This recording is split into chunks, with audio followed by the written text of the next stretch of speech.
Dans un monde où l'innovation fleurissait autrefois, certaines technologies et véhicules ont été délaissés. Ils se dressent désormais tels d'étranges monuments du passé. We have the one and only Batmobile. Guys, it's Batman's Tumbler. Abandonnés dans le silence, ils renferment des récits d'ambition et de progrès qui furent autrefois à la pointe. Aujourd'hui, ces vestiges se taisent. Leurs structures rouillées et leurs composants oubliés témoignent des vies extraordinaires qu'ils ont jadis connues. Rejoignez-nous pour explorer ces incroyables reliques abandonnées.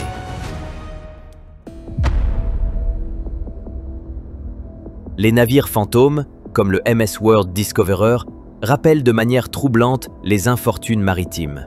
Abandonné dans la pittoresque baie de Roderick, aux îles Salomon depuis qu'il a heurté un récif corallien inconnu le 30 avril 2000, ce bateau était autrefois un navire de croisière d'élite conçu pour l'exploration.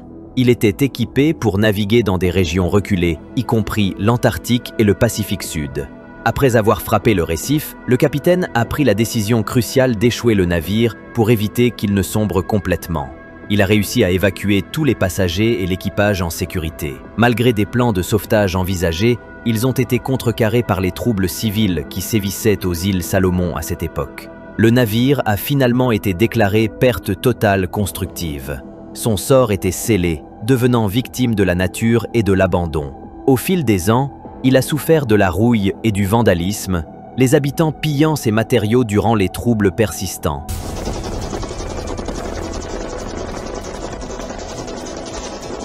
Aujourd'hui, le MS World Discoverer s'est transformé en une attraction touristique inattendue.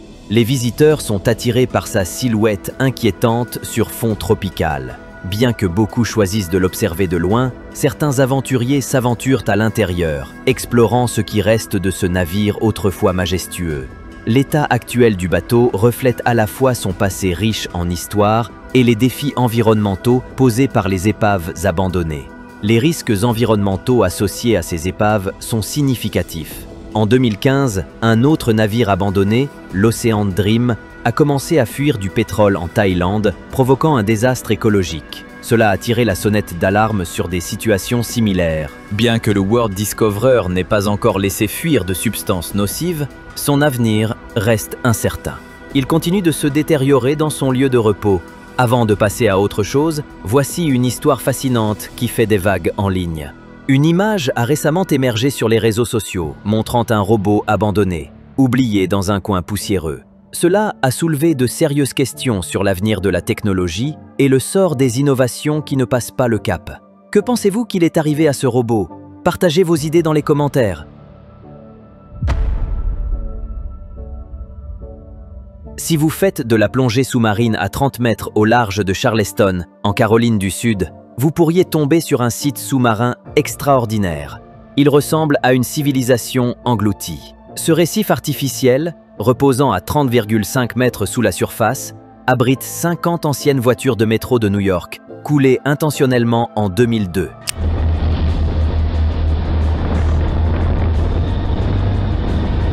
L'initiative visait à améliorer les habitats marins dans une zone dépourvue de formations coralliennes naturelles et de cachettes pour les poissons. Les voitures de métro faisaient partie d'un effort plus large du département des ressources naturelles de Caroline du Sud. Il était conçu pour créer un écosystème plus dynamique sur le fond plat de la région. En retirant les fenêtres et les portes des wagons, ils ont transformé ces véhicules en habitats idéaux pour la vie marine. Cela permet aux crevettes, moules et autres organismes de prospérer. Cette approche innovante a rendu la zone 400 fois plus habitable qu'auparavant. Le déploiement de ces voitures de métro s'inscrit dans une tendance plus large où des véhicules de transport retraités sont réutilisés comme récifs artificiels. Entre 2001 et 2010, la MTA de New York a déployé plus de 2500 wagons désaffectés dans divers sites sous-marins le long des côtes du New Jersey, du Delaware, de la Virginie, de la Caroline du Sud et de la Géorgie. Ces initiatives ont non seulement fourni de nouveaux habitats pour la vie marine, mais aussi réduit les coûts de disposal pour l'autorité des transports.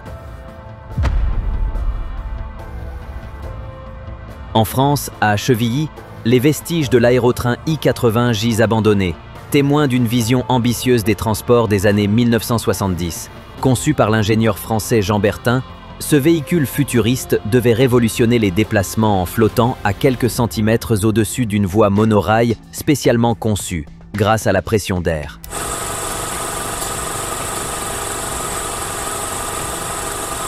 L'aérotrain pouvait glisser à des vitesses remarquables, jusqu'à 430 km/h. Cela réduisait considérablement les frottements par rapport au train traditionnel. Le projet Aérotrain a débuté avec la construction d'une piste expérimentale en 1969, s'étendant sur 18 km entre Ruan et Saran, dans la région de la Loire. Ce design innovant permettait des voyages à grande vitesse tout en utilisant une voie de guidage en forme de T. Le prototype I-80 était l'un des modèles les plus avancés, équipé de 2 turbines et d'un corps profilé. Il ressemblait à un croisement entre un train et un avion. Malgré sa technologie révolutionnaire, l'aérotrain a fait face à une concurrence acharnée du TGV français. Ce dernier avait l'avantage d'utiliser l'infrastructure ferroviaire existante et était plus rentable à exploiter. En conséquence, le projet Aérotrain a été annulé en 1974, alors qu'il semblait prêt à changer l'avenir du transport ferroviaire. La plupart des prototypes ont été abandonnés, le prototype I-80 étant préservé et exposé dans un petit musée à Versailles. Cependant, de nombreuses voies monorail restent éparpillées à travers la campagne française. Elles servent de rappel troublant de ce qui aurait pu être. Les derniers tests opérationnels de l'aérotrain ont eu lieu au milieu des années 1970. Après son annulation, l'intérêt a décliné et le projet prometteur s'est estompé dans l'oubli. Ces dernières années, des discussions ont émergé sur la revitalisation de l'intérêt pour ces concepts de transport innovants. Cependant, l'héritage de l'aérotrain reste principalement celui d'un potentiel non réalisé. Il reflète à la fois l'ingéniosité et les défis rencontrés dans l'avancement de la technologie des transports à cette époque. Aujourd'hui, les visiteurs qui rencontrent ces vestiges sont rappelés d'une époque où les rêves de voyages futuristes étaient à portée de main, mais ont finalement échoué face aux contraintes pratiques et à la concurrence. Au cœur du Salar de Uyuni, en Bolivie, un site à la fois troublant et magnifique, connu sous le nom de cimetière de train, expose plus de 100 locomotives rouillées.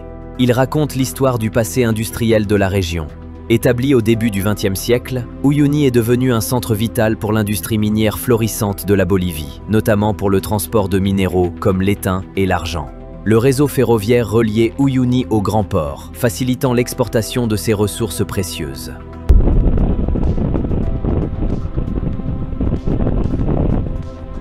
Cependant, le boom minier a commencé à s'essouffler dans les années 1940. Cela a conduit à l'abandon de nombreux trains qui étaient autrefois essentiels à l'économie de la région. Au lieu d'être démantelés ou vendus pour la ferraille, ces locomotives ont été laissées à l'abandon dans l'environnement hostile du désert de sel. Les vents salés du salar de Uyuni ont accéléré le processus de rouille. Ils ont transformé ces machines autrefois fières en reliques corrodées d'une époque révolue. Le cimetière de train se trouve à seulement quelques kilomètres du centre-ville d'Uyuni. Il est devenu une attraction touristique populaire. Les visiteurs sont impatients d'explorer ce paysage étrange. Le site est caractérisé par des wagons vidés et des machines qui ont succombé à des années de négligence et de vandalisme. Sans clôture ni gardien, les pilleurs ont dépouillé certains trains de leur métal. Cela ajoute à la sensation de désolation. Aujourd'hui, les visiteurs peuvent errer parmi ces géants rouillés, admirant leur structure unique.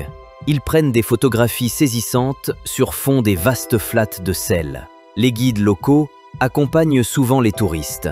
Ils partagent des histoires fascinantes sur l'histoire des trains et leur importance dans le boom minier de la Bolivie.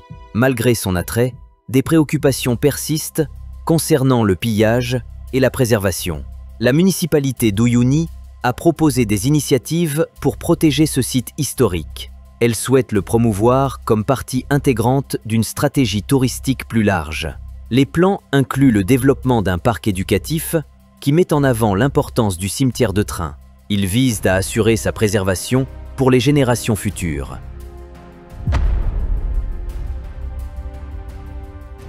Cachés dans les forêts tropicales de Porto Rico, les restes de l'observatoire d'Arecibo se tiennent comme un rappel poignant de l'ambition scientifique et de l'exploration.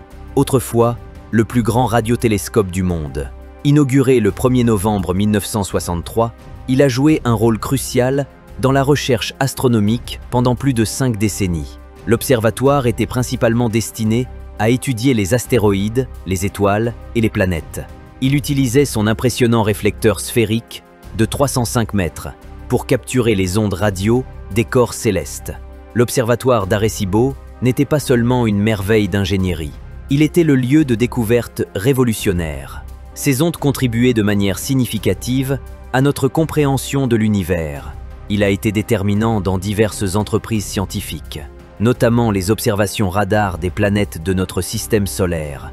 Plus célèbre encore, la transmission de 1974 visant le cluster d'étoiles globulaires M13 dans le cadre du programme de recherche d'intelligence extraterrestre SETI. Tout au long de ces années d'opération, Arecibo a reçu des distinctions pour ses contributions à la science. Il a participé à des recherches menant à 2 prix Nobel. Cependant, l'observatoire a rencontré des défis importants dans ces dernières années. En 2017, l'ouragan Maria a frappé Porto Rico. Il a causé d'importants dommages à l'installation. Bien que des efforts aient été faits pour réparer le télescope, un échec catastrophique de câble est survenu en décembre 2020.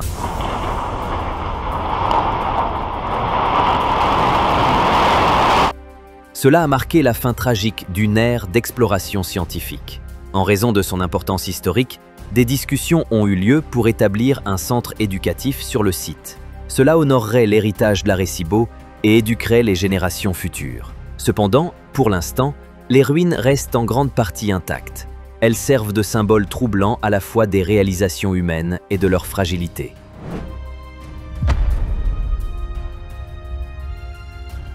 Au fond d'une forêt près de Moscou, en Russie, se trouve une structure remarquable et surréaliste connue sous le nom de générateur de Marks. Souvent confondu avec un vaisseau spatial, ce dispositif haute tension abandonné a été conçu pour créer des éclairs artificiels. Construit dans les années 1970 par des scientifiques soviétiques, il était principalement utilisé pour tester la résilience des lignes électriques et des avions contre les impacts de foudre.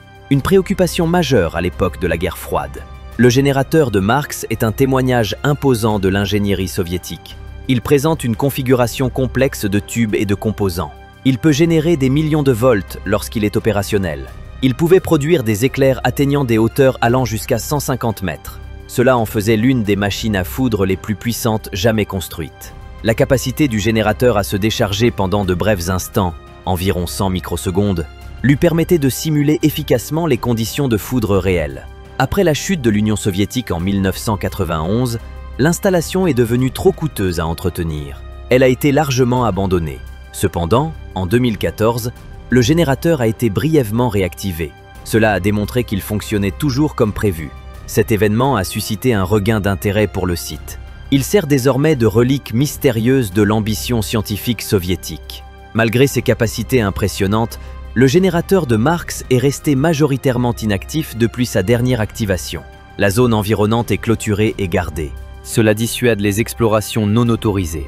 Cependant, des individus aventureux tentent toujours d'apercevoir cette machine colossale. Ils sont attirés par sa présence énigmatique et son importance historique. Le générateur représente non seulement un chapitre fascinant dans l'ingénierie électrique, il reflète également le contexte plus large des entreprises scientifiques pendant ces années d'activité. Son objectif principal n'était pas uniquement académique. Il a joué un rôle crucial dans le test de la résistance des équipements militaires aux impulsions électromagnétiques et autres impacts haute tension. Aujourd'hui, il se dresse comme un rappel troublant d'une époque marquée par l'ambition. Alors que la nature reprend ses droits sur le site, cette structure colossale continue d'intriguer historiens, ingénieurs et explorateurs urbains. Ils sont attirés par les sommets de l'ingéniosité humaine et le déclin éventuel de projets scientifiques autrefois grandioses. Le rêve américain, une prouesse remarquable d'ingénierie automobile, est reconnu comme la limousine la plus longue du monde. Construite en 1986 par le customiseur de voitures J. Orberg à Burbank, Californie. Ce véhicule extraordinaire mesure 30 mètres de long qu'un temps de mètre. Il dispose d'une pléthore d'équipements extravagants. Cela inclut un jacuzzi, une piste d'atterrissage pour hélicoptères et même une piscine. Cette dernière est équipée d'un plongeoir. Conçu à l'origine pour captiver l'imagination de Hollywood, Le rêve américain a été construit pour battre des records. Il symbolise le summum du voyage luxueux. Malgré son design et ses fonctionnalités impressionnantes, il a rencontré des défis importants. Les coûts d'entretien élevés et son impraticabilité ont conduit à son abandon dans le New Jersey à la fin des années 1990. Le véhicule est tombé en ruine, couvert de graffitis. Il a été laissé à la rouille, jusqu'à ce qu'il soit découvert par Michael Deser. Il a vu son potentiel et a décidé de le restaurer. Deser a investi 250 000 $ dans le projet de restauration.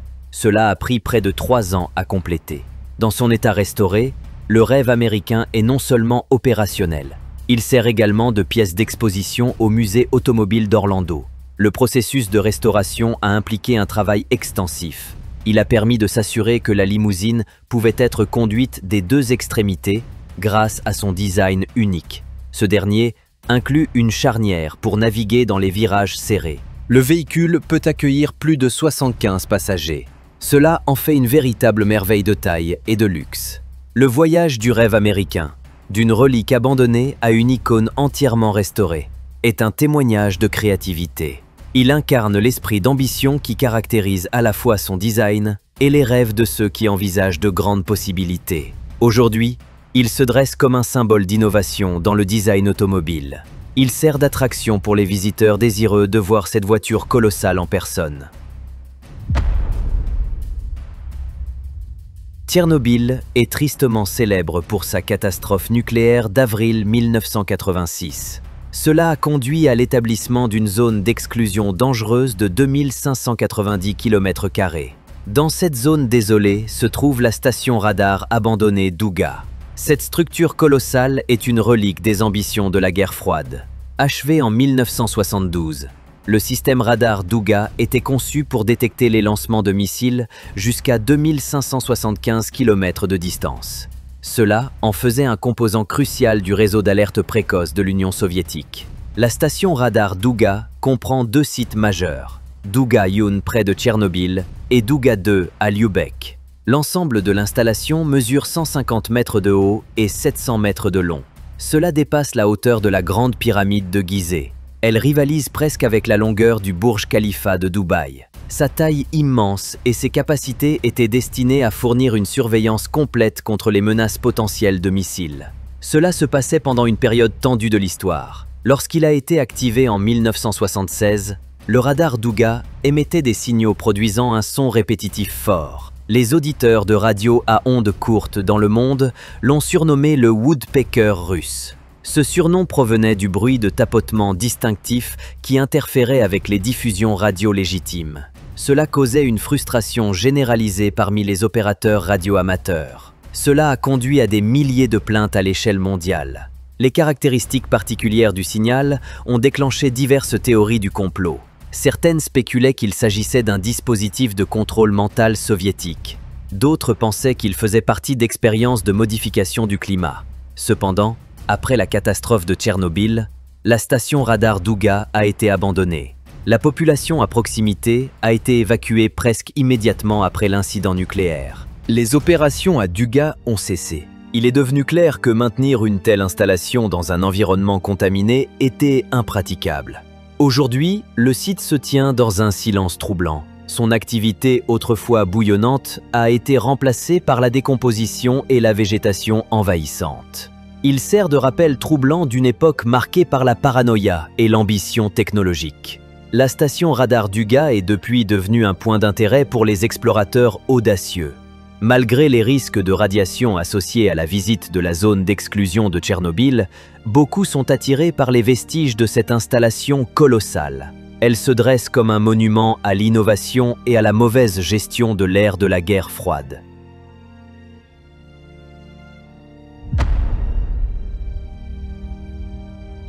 Avant l'effondrement de l'Union soviétique en 1991, le pays était connu pour ses projets d'ingénierie ambitieux, mais souvent impraticables. L'un de ces projets était le wagon laboratoire ferroviaire à haute vitesse SVL. Ce train propulsé par des jets a été développé en 1970.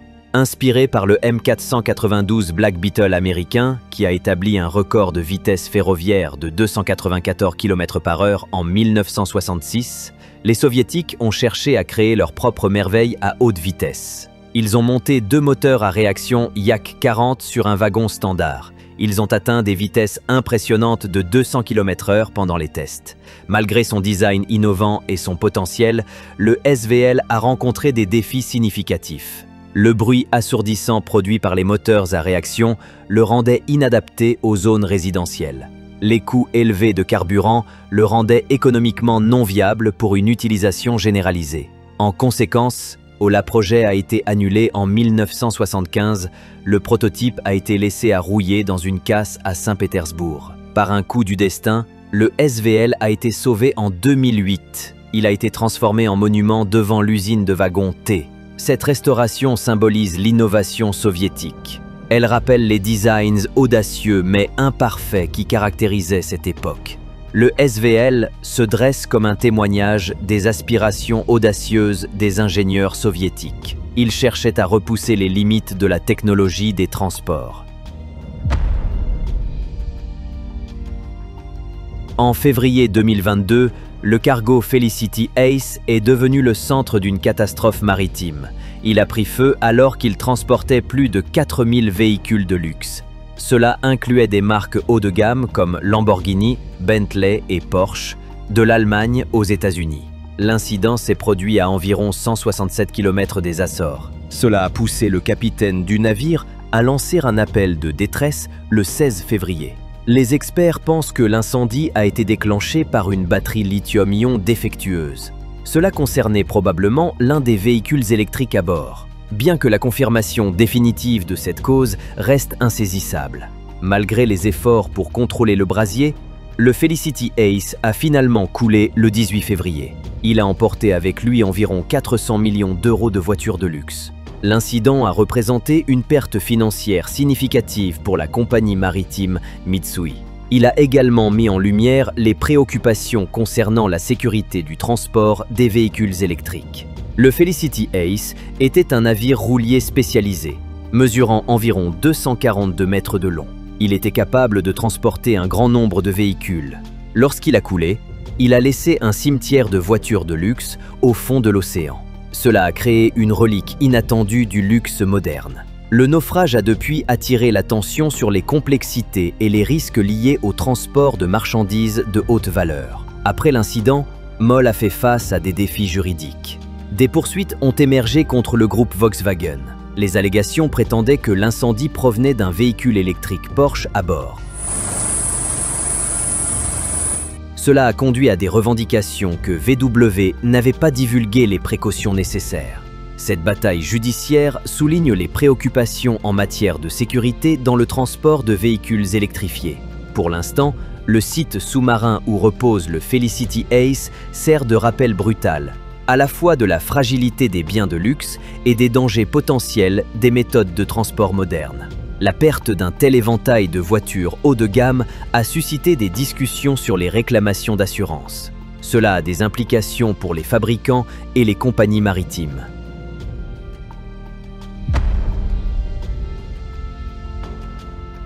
À Tucson, en Arizona, la base de l'Air Force de Davis-Monthan, souvent appelée le Boneyard, sert de maison de retraite unique pour les avions militaires. Établie en 1946, cette installation abrite plus de 4000 avions désaffectés. Ils sont évalués à environ 31 milliards d'euros. Le climat sec et le sol alcalin de la base en font un lieu idéal pour préserver ces appareils. Ils restent en relativement bon état, malgré des années de négligence. Parmi les résidents notables du Boneyard figurent des avions historiques comme le F-111 Aardvark et le F-4 Phantom II. Cependant, certains avions de haut profil, comme le premier avion furtif au monde, le F-117 Nighthawk, sont gardés sous clé. Présentés en 1981, les modèles retraités ont été enfermés lorsqu'ils ont été retirés du service en 2008. Cela reflète le secret entourant les capacités furtives. La préservation de ces avions est cruciale pour plusieurs raisons. L'installation de Davis Monthan fonctionne sous la direction du 379 Aerospace Maintenance and Regeneration Group, AMARG. Ils sont responsables du stockage, de l'entretien et de l'élimination des avions militaires retraités. Les faibles niveaux d'humidité, entre 10% et 20%, et les précipitations minimales, environ 28 cm par an, empêchent la rouille et la corrosion. Cela permet à l'Air Force de réutiliser des pièces, ou même de réactiver certains avions si nécessaire. Un exemple frappant de cette capacité est le bombardier B-52 Stratofortress, surnommé Wise Guy. Construit en 1955, Wise Guy a été retiré en 2008. Il a été remis en service en 2019, après qu'un autre B-52 ait été détruit. Ce revirement remarquable illustre comment les avions peuvent être revitalisés, même après des décennies de retraite. Le Boneyard ne sert pas seulement de lieu de repos pour les vieux avions. Il joue également un rôle significatif dans la logistique militaire. L'installation trie les avions en différentes catégories selon leur usage futur. Certains sont conservés intacts pour une réactivation potentielle. D'autres sont démantelés pour des pièces de rechange. Chaque année, AMRG retourne environ 460 millions d'euros de pièces détachées pour soutenir les opérations militaires actives. Les visiteurs de Davis Monthan peuvent explorer ce site fascinant à travers des visites guidées. Elles offrent un aperçu de l'histoire et des opérations de l'une des plus grandes installations de stockage d'avions au monde. Le Boneyard témoigne de l'histoire de l'aviation. Il illustre les complexités impliquées dans la gestion des ressources militaires longtemps après leur service initial.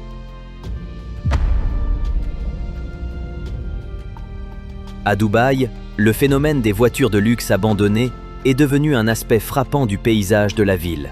On estime qu'entre 2000 et 3000 véhicules haut de gamme sont laissés à l'abandon chaque année.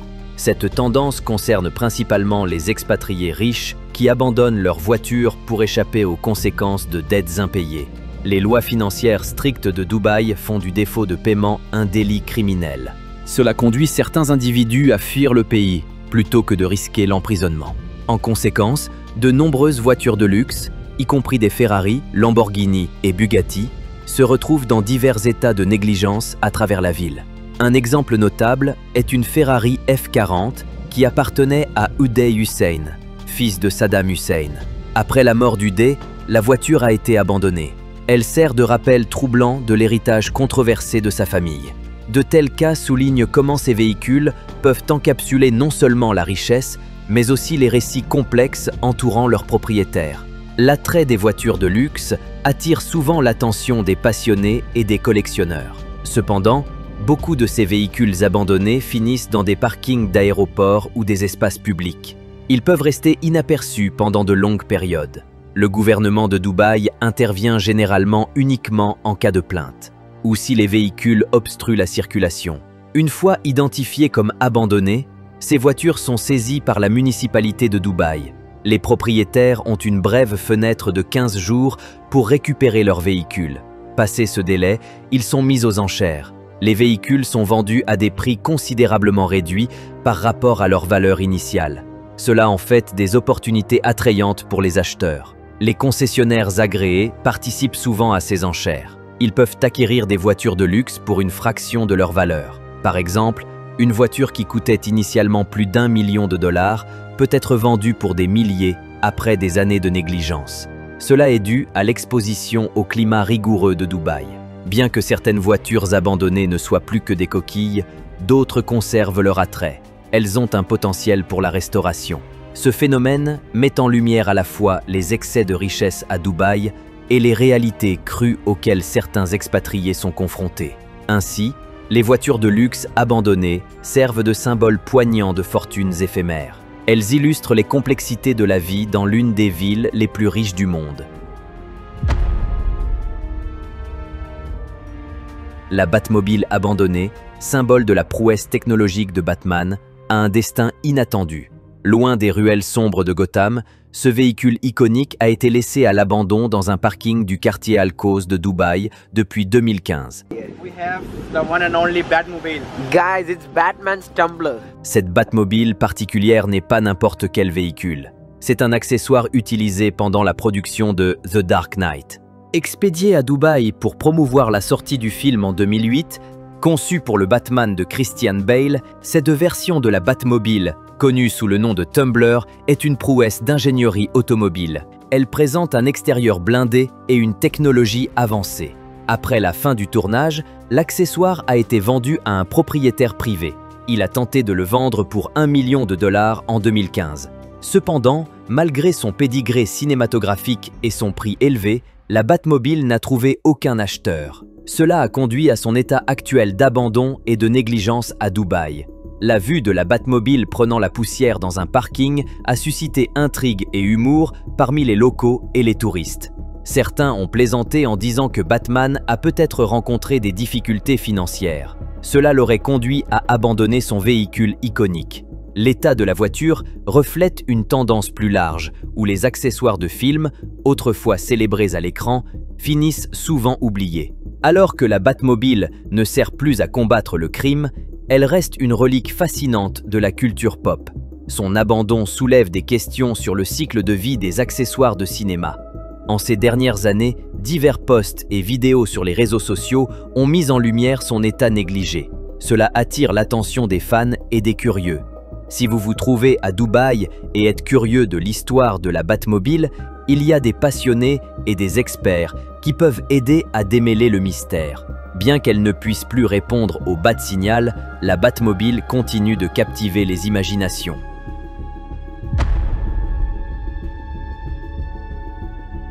À Goldfield, Nevada, les visiteurs peuvent découvrir une installation artistique surréaliste connue sous le nom de l'International Car Forest of the Last Church. Établi en 2011, ce projet unique présente plus de 40 véhicules renversés.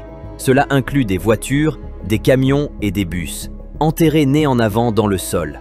L'installation est une collaboration entre les artistes Chad Sorg et Mark Rippey. Il visait à créer une représentation visuelle frappante de l'art et de la décomposition dans le désert de Mojave. Le projet a commencé lorsque Sorg est tombé sur une voiture debout sur son nez dans le sable. Cela a suscité son intérêt pour le travail de Rippey. En 2011, Sorg s'était relocalisé à Goldfield pour aider à agrandir cette forêt de véhicules non conventionnels. Chaque véhicule dans la Car Forest est orné de graffitis vibrants. Il présente divers styles artistiques, allant de design fantaisiste à des caricatures politiques. L'installation manque de signalisation ou d'explication formelle. Cela permet aux visiteurs d'interpréter l'art librement. Rippey a nommé le site en fonction de ses croyances personnelles qui rejettent la religion organisée. Cela crée un espace qui ressemble plus à une galerie d'art outsider qu'à une église traditionnelle. Malgré sa promesse initiale, le projet a rencontré des défis. Rippey et Sorg ont fini par se brouiller. Cela a conduit au départ de Sorg de Goldfield et aux problèmes juridiques ultérieurs de Rippey.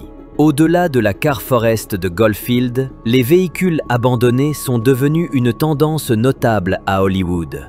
Par exemple, comme nous l'avons montré plus tôt à Dubaï, une Batmobile de The Dark Knight gît oubliée dans un parking. La Mystery Machine de Jay and Silent Bob Strike Back rouille à Blaine.